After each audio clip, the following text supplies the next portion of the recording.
Yang boleh menjual lah. Yang boleh menjual lah Okay. sebenarnya. Okay. Presentable, Ha.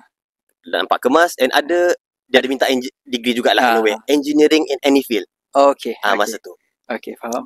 Tapi starting dia nak degree. Degree juga in a way. Untuk kau dapat title sales engineer tu lah. Faham. Kalau kau nak exact ke apa, boleh, tak ada masalah. Okay. Macam tu.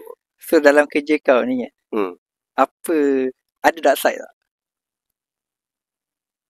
Maksudnya dalam POV kau lah. Bukan kita nak burukkan apa. Faham. Dalam POV kau maksudnya kena cantas sale ke, kena kau patut turun site tu tiba-tiba orang lain turun. Ada tak benda-benda macam tu?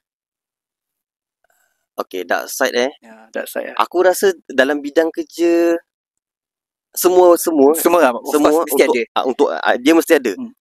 Politik ni sebenarnya. Oh, yang tu aku tak pernah terfikir. Politik kerja ni sebenarnya. Okay.